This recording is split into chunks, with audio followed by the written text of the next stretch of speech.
you've all touched on this a little bit. You've all had some experience in the startup world.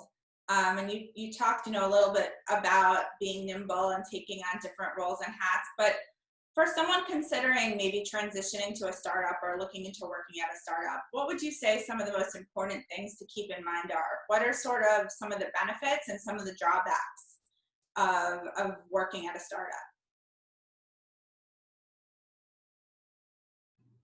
I mean, I would say that from my perspective, the biggest benefit of a startup, I think especially earlier in your career, is you get connected to a much broader range of sort of parts of the business than you would at a larger company.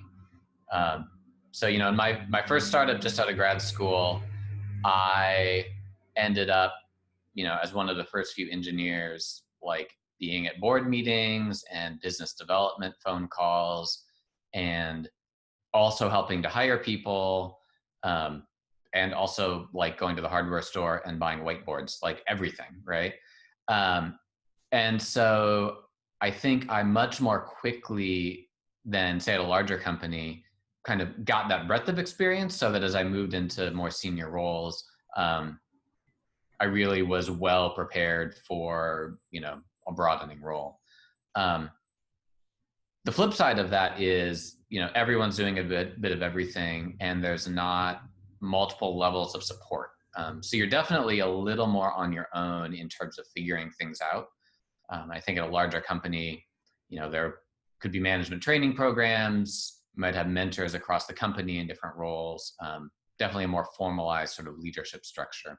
So there's opportunity for a lot of breadth, but you're also a little bit more on your own to figure it out, which I enjoyed for sure. And I can add on to that a little bit. My second job was doing a startup.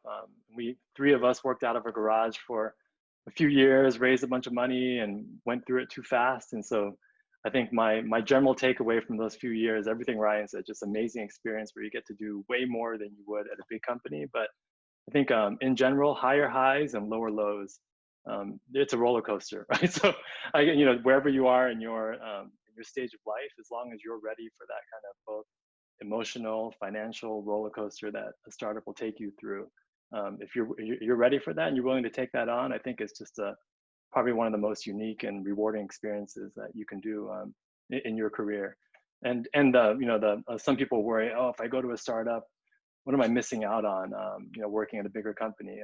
Bigger companies love people coming from startups, and so it's never a bad thing to have on your resume as something that you did is the experiences that you had at a startup. So if you can do it and you can take on the highs and the lows, then I think it's a great thing to do in your career. To dovetail off of that, a lot of times people will say you can start a startup, but you can't necessarily go from a big company culture to going into a startup. Because when you start at a startup, or if you do startup work early on in your career, it shows that you can, especially if you can stick it out while you're at the startup and it's a great startup, it shows that you can handle high pressure situations, that you can do a lot of different things, that you're willing to work really hard. It shows a lot of different things. But the other nuance I want to just add into this question, which was about what you should think about when you're getting into a startup, benefits and drawbacks, there are a lot of different types of startups out there. And there's probably more startups that exist in the world right now than there ever have been before because of the advent of technology. And so right now I technically work at a startup, but I'm at a Series C startup, which means that it's a mid-level, mid-sized tech company. So the challenges and the opportunities that exist at a company that is about 500 people, I joined when it was a little under 200, now it's 500, they're going to be very different than if you join somebody's startup, which is 1 to 10 people. So for example, when Brian Armstrong was reaching out to me those years ago, that was when Coinbase was about 20 people, 30 people. That's a very different set of a company than if you join it now, where it's in a pre-IPO type of stage. So make sure that if you're interested in the benefits of a startup, that you're evaluating it very four-dimensionally, and that they can all be very different. They have different cultures, they have different sizes, different challenges. But at the bottom line is that if you're working at a company that is anywhere near being a young company, a startup, you will get the opportunity to do way more things and to show that you can flex into a lot of different areas than if you were to join a company that's extremely established and many, many years old. Yes, and then I think one of the reasons for the startup to exist because it is challenging the status quo and also trying to innovate even at the very front of the new technologies. So it's a very dynamic environment, and I think it's a great place for young people to learn. In my experience, when we had the startup from 3 co-founders growing into over 100 people in 3 years, and I personally hired and interviewed over 100 of employees, and then I definitely can see how the young engineers really contributing to the dynamic culture of the startup. And also, one thing people might want to realize is that the startup is growing, and then the destination of a startup is to become a mature, stable, kind of leading company in certain field. So you will have this growing up pain, and then at a certain point, people have to make the decision that which stage of the company's journey you enjoy most. Does it provide you with the adequate learning, or would you want to migrate to different companies at a different stage of maturity so that you can have broadened the opportunity of learning? So all those things, just I think people joining startup have a very open mind, and I'm sure they will make the right choice along the journey.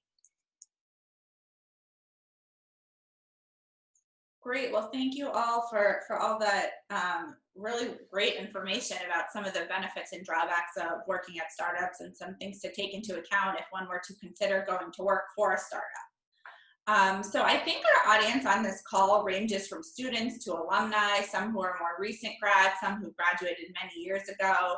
There might be some people who already work in the tech sector, but others who are looking to transition in. So if someone was interested in getting into the tech sector, how would they go about marketing their skills to make themselves attractive to a prospective employer? Does anyone have any tips on that? I can start a little bit just on a different angle, maybe. I think we've been talking a lot about business roles, like strategy and planning and marketing, but there's a whole other side, all the technical roles, the software engineers that are out there. A great way to get into the startup is the open source community. Coming from Red Hat, I didn't realize the power of open source until I joined Red Hat. There's this huge, wonderful community out there developing all the latest, most innovative technology, software technologies, and anyone can get in there and collaborate and contribute to this open source community. And I know a lot of the hiring that people do nowadays, they look for people, so they see what you've contributed to the open source community. And so if you find any great projects you want to jump in on and contribute, your code will speak for itself, right? So it's a great way to get in there, do something meaningful you're passionate about, and get noticed if you want to join various tech companies around the world.